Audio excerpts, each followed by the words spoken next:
মূলত ঘটনা হলো আমি দুটা বাঁশ কাটতে গেছি, ছোট ছোট দুটা বাঁশ কাটতে গেছি।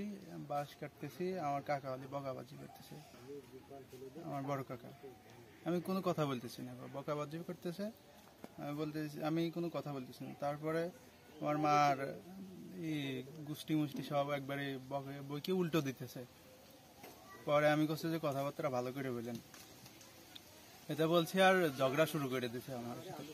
দায়া চলে আসতেছে, তোর বাঁশ কাটোর কাছে কি বাঁশ কি তোর বাপ লাগাইছে, হ্যান সব বলতেছে।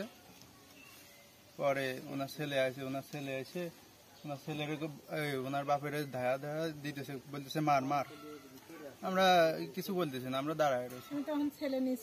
পরে আমরা চলে আসছি। চলে আসার পরে আব্বু মাঠে পাট কাটতেছিল। পাট কাটার পরে আমি আব্বুরে গিয়ে বললাম যে এরকম এরকম বাঁশ কাটা নিয়ে ঝামেলা করতেছে। আব্বু বাড়িতে আসার পরে ওরা বলতেছে যে সেই সময় আব্বু বলতেছে বাঁশ কাটতে দিস নাই কেন, হ্যান তেন। পরে কয় বাঁশ কি তুই লাগাইছিস না, যে তোর বাঁশ কাটতে দেবো। এই কথায় এক কথায় দুই কথায় এই ঝগড়া বেঁধে গেছে। পরে আমার সেই স্বাস্থ্য ভাই হলো চাপাটি বাড়ি করে নিয়ে চলে আসে। বাড়ি করে নিয়ে এসে আমার কাকার সাথে আমি দরাপাল্টা করতে করতে দুজনেই মেঠে লেবেতে পড়ে গেছি। পড়ে যাওয়ার পরে উঠে আসার পরে এসে দেখি যে আমার আব্বুর মাথার পর কোপ দিচ্ছে আমার এই স্বাস্থ্য ভাই। এ জায়গায় আমার আব্বু বসে আমার আব্বুর মাথায় পানি ঢালতেছে। তারপরে আমি ওর পিছন থেকে টান মারছি, টান মেরে ওই বেড়ার পর নিয়ে গেছি। ও আমার নিচে পড়ে, ওর হাতে চাপাটি ছিল, চাপাটি দিয়ে আমার মাথায় 3-4টে কোপ মারছে এই জায়গায়। কোপ মারার পরে আমি চাপাটি কেড়ে নিছি। কেড়ে নেওয়ার পরে ও দৌড়ি মারার পরে আমার হাতের থেকে আমার এক কাকা ওই চাপাটিটা নিয়ে তার কাছে রেখে দেয়।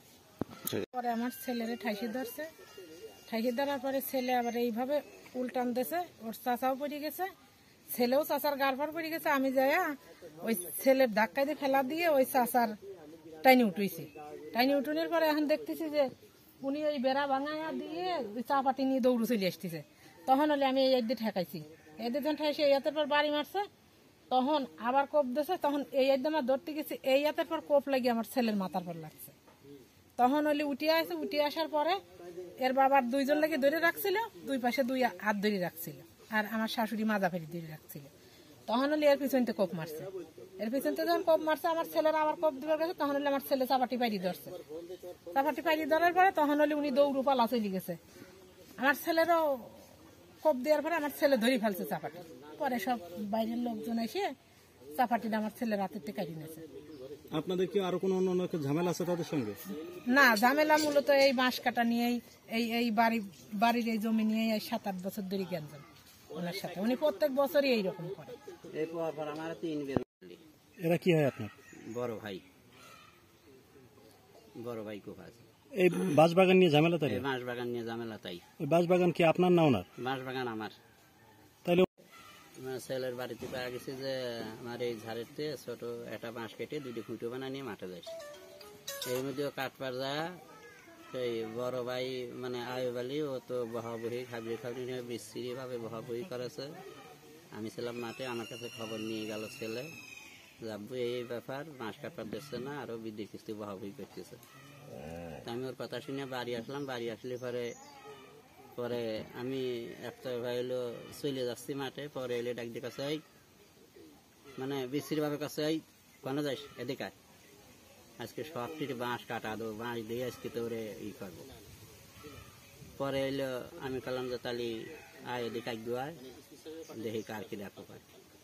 পরে আমি মনে করছি এমনি দাওয়াদাবি অভিনয়ন। পরে এলো ওরা চাপাটি নিয়ে এসে আমার কোপাইছে।